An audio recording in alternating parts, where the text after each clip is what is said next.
So what are we doing about this? This is a chart of the food recovery hierarchy developed by the EPA. At the top, you see the most preferred solutions, and at the bottom, the least preferred solutions.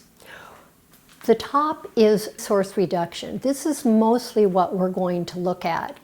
These are the things that prevent the food from even entering the waste stream to begin with.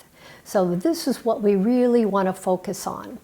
But there are some things that there's going to be too much of something, so then the focus is the next level, to feed hungry people. And then the next level, there's certainly going to be scraps here and there to see if that food can be fed to animals. After that, there's industrial uses. These are things like using it for recovering for energy. And then composting. Certainly composting's become much more popular these days, but getting that food back into the soil to use as rich nutrients. And then the least preferred certainly is sending it to the landfill or incineration. So let's look more deeply at source reduction. The first place we want to look is in our refrigerators and see what is in there. What is back in those corners? Check your refrigerator regularly. Clean it out, organize it. Know what's there, especially before you go shopping. Make sure you know what you already have. And plan your meals to use the perishable foods before they go bad. And make a shopping list. And have that list to know what your upcoming meals are, what do you need to buy, and buy what you need. This is an Eat Me First example.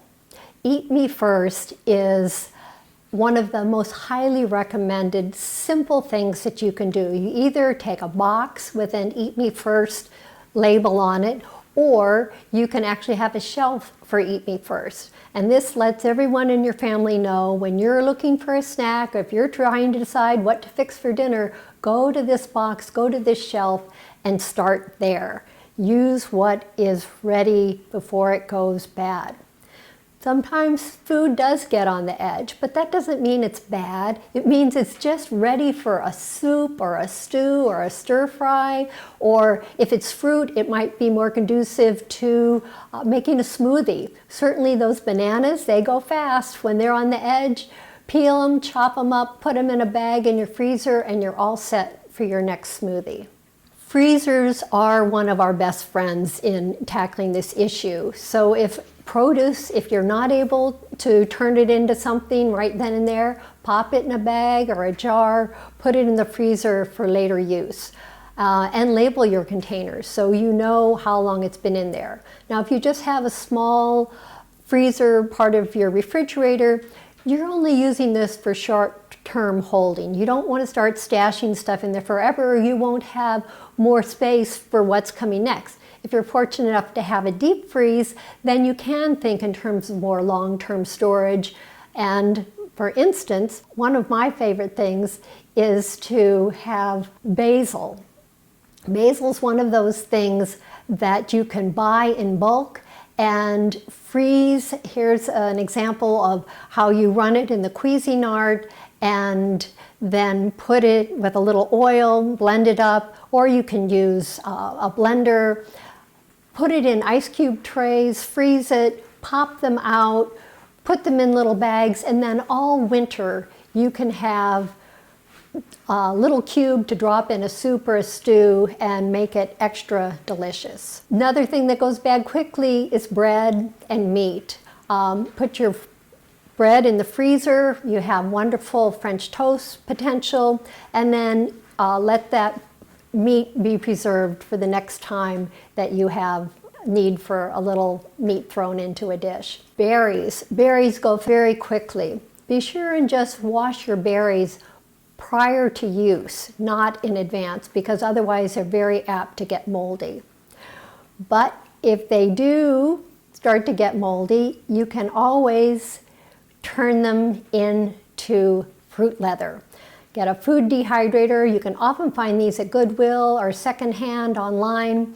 You can make yummy fruit leather, just again blend them in the blender or Cuisinart, put in a little honey for a little extra sweetness. And the best fun thing to do is when you cut up your little pieces of fruit leather, dip them in a bit of chocolate, and then you've got a real treat. There's something about raspberries and chocolate that just really go together. And then certainly the gold standard for putting by our food is canning. There is a fair amount to be learned for canning, but it's not that hard, and our extension program do a wonderful job of educating people on how to do safe and effective canning so that you can take advantage when food's in season to buy it in bulk when it's the cheapest and put it up. And certainly the wonderful thing about canning is that you don't have to worry if you lose electricity and then everything in your freezer starts to go bad. So really canning is the way to go. It's a way that people preserve food for eons now, and it's an art that really deserves to be revived. There's a lot of misunderstanding out there about what labels mean. When you see things like buy before, sell by, use by, there is no standard for these labels. There is legislation that's been proposed that would standardize some labels so that we know what they mean. But just some examples. We have best before. This indicates a product when it's at its best flavor and quality. It has nothing to do with the safety of the product. Sell by, this tells the store how long to display the product. It's about inventory and about management. Again, it's not a safety date. And then use by is another one you'll see. This is the last date for peak quality. It is not a safety date, but I will say I have read that this is different for infant formula. So infant formula, you want to watch that more carefully. But in general, these terms do not mean that they're no longer safe to eat, and you do not need to throw out that food. Bananas. Bananas give off ethylene gas. This is something to be aware of for two reasons. One is if you put your produce by your bananas, you're going to speed up the decomposition and the spoilage of the foods nearby. This is also true of apples and somewhat less so for tomatoes. So this can be a problem if you're trying to slow down the food, but it also can be a real asset. As you can see in this next image, here we have a box of tomatoes with a banana in it. This has been in there for about 2 weeks. And you can see below are all the tomatoes that have been pulled out, that have fully ripened and are beautiful, and some yet to go. But with the banana, it helps them in their process. And I will say this banana made it into a yummy banana bread. So even that doesn't need to be wasted. Buy ugly food. Ugly food is the word they use jokingly in some ways for that food that just doesn't meet those perfect standards. It might be, you've seen those pictures of carrots twisted or just funny shaped apples. They're perfectly good. And so we need to realize even if they have bumps or bruises, they're edible and delicious.